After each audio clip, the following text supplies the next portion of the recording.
Just fire away, Coach. Coach, how happy are you that you got your 2 starters coming back here? How happy are you to finally get that information? Well, I'm very excited for our football team, the fans. I think it's great for college football. We've been big supporters of the student athletes finishing up during their career. And I know there's times that that's not possible, but we believe it's best. I think our coaching staff, everybody involved, Rob Glass, who's been a big support during this time with our players. He's had a lot of experience in dealing with young men coming out early. Has been a huge impact with these guys, and I think they did the right thing, and we were there to give them advice and not recruit them, and it's difficult. So I think it worked out for the best, and I know that it's a big day for Oklahoma State. Does this accelerate the coordinator identification process, or do you have a timetable you're going to stick to? Well, I don't necessarily have a timetable. It makes it easier for me to pursue candidates now, knowing what direction we're going offensively. We want to stay as close as what we've done, but I don't think anybody would question that with Brandon Weeden, if he would have departed early, we would have looked considerably different on offense. Well, you can call the plays the same, but it's not going to look the same if you'd have gone into the season with the first-year starter. So it does help clear some things up and lets us proceed. Coach, Brandon said he'd had some contact with you, but Justin said he didn't have much. Were you more nervous about Justin leaving than Brandon, or did you have a feeling for him anyway coming in? Well, I was concerned about both. Because Brandon was 27 years old, I thought that could play a factor into it. I think if he was a 21-year-old, that he would have immediately said, I'm going to return for the next season. That's my opinion in the conversations that I've had with him. Justin, because there's talk of, he potentially could have been a middle first-round pick all the way to the early second round, and at times financially that can be pretty luring and can make a young man want to leave. So I was concerned about both of them, and I had a lengthy conversation with Blackmon maybe a week ago, and from that point on, as I mentioned earlier, I didn't want to recruit him, and so I left him alone. Weeden had continued to call and stay in touch with me about every other day during this process. He had more questions than Blackmon did, so I just kind of let it run its course, and then was there as a resource for them if they needed information. Can you confirm, Mike, that Gunnar Brewer has left the staff and has gone to Mississippi? No, he has not left the staff. So there have been interest. Several schools have contacted me to have a conversation with Coach Brewer concerning a potential coordinator spot, but there's not been anything at this time that's changed with our staff. But with the coordinator, will he be allowed to bring a running backs guy with him, or is that just flexible? It's too hard for me to say. It wouldn't be fair for me to answer that question, not because I'm trying to avoid the question, just because I'm not sure right now. There's so many factors that play a part in a decision like that. It'd be unfair for me to answer that. So with these guys coming back, does that significantly lessen the number of guys you've got in mind for the coordinator job? Or not necessarily. No, it doesn't. Mike, you guys were pretty good in 2010.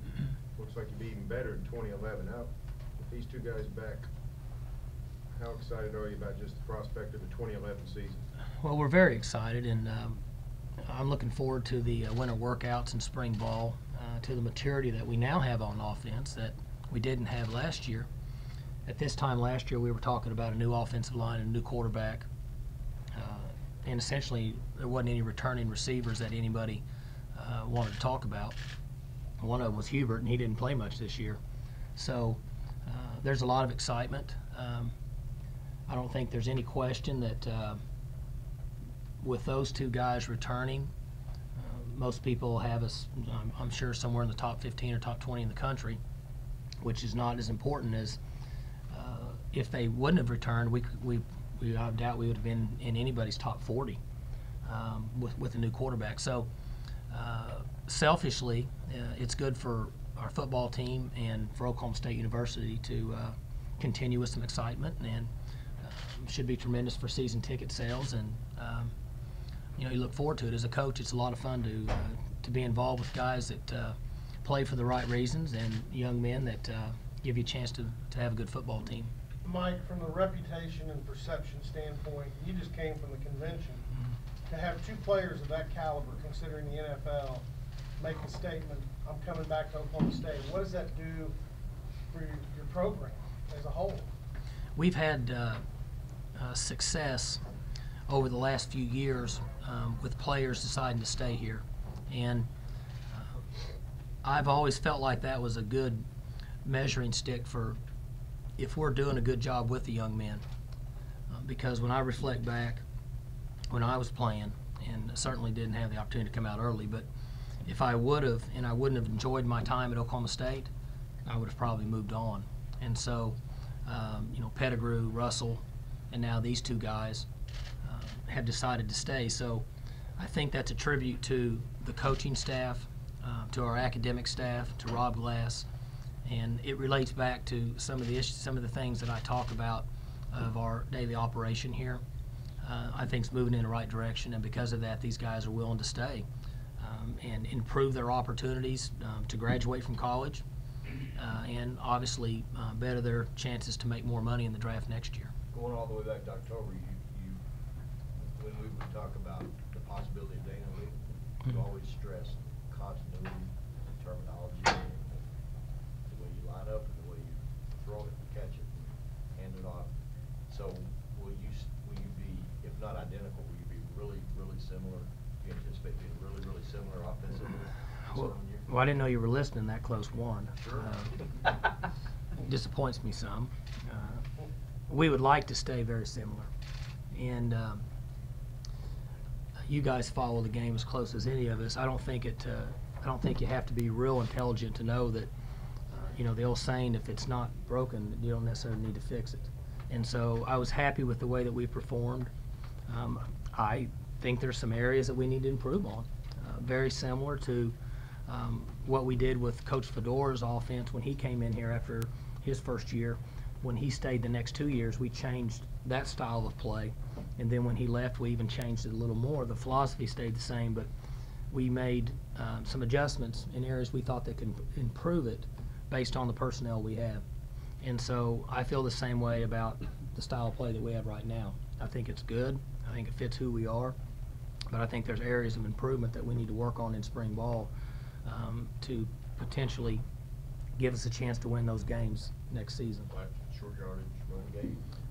That we need to be More better in power. short yardage. And there's some give and take there. In a certain style of offense, you're going to be better in short yardage than other teams. When Coach Miles and I were here, we were good in short yardage, but that's what we did. We weren't real good on third and long.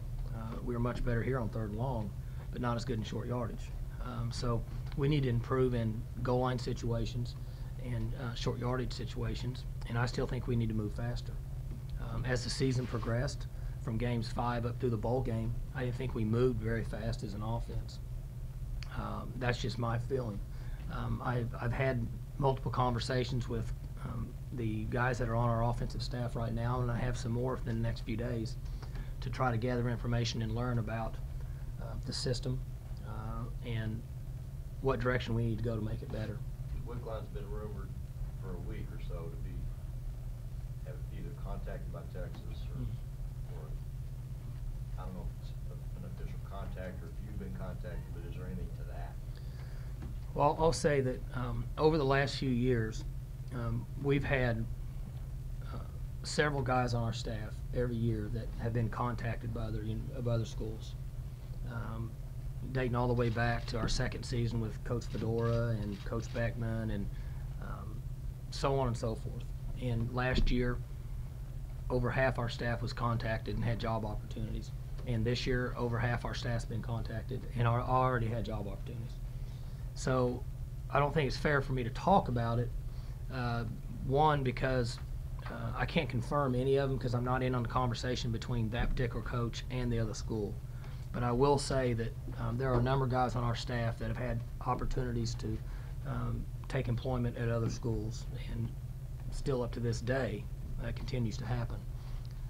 Myself and our administration is doing everything that we think possible and within means to keep people in the continuity on our staff. Well, I just didn't ask it very well, I guess.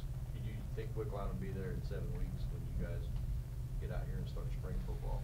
Do you feel good about that? Well, again, in our profession, feeling good about anything really is hard to say. The money that's out there now is doesn't give anybody anything concrete to stand on anymore. Do I think that he wants to coach here? Yes. Do I think that he likes living in Stillwater? Yes. Do I think he'll be here? Yes. But I don't know that I could ever say that about a guy on the staff, because somebody could call in and offer him $1 million to be an assistant coach now. It's not out of the realm, and if that happens, you know, they might go. Oklahoma State's not going to pay an assistant coach $1 million. Did you really find out about Blackmon this morning? Was it this morning? I mean, I had a good idea yesterday, but until he came up and had mentioned it in this press conference, he and I had not had a conversation directly. I've had conversations with Weeden, who has talked to Blackmon, and there was more of a comfort zone through those conversations for all the parties involved. And so for that reason, no, he and I did not have a face-to-face conversation. I've been out of town the last 3 days anyway. where were you when these guys sat down and said we're coming back? Were you in Eating the car, lunch. or you were eating lunch? I went down to eat lunch to let them have their time and take care of you guys. Were And you listening though? I mean, no, I was eating lunch. did you And hear anybody react in the restaurant or wherever you were? there was quite a reaction in the restaurant, and honestly, I'd forgotten about it just a little bit. But I left because I thought they wanted to be here, and y'all didn't want to talk to me. And Kevin texted me and told me to come back What restaurant were you at? at Louis.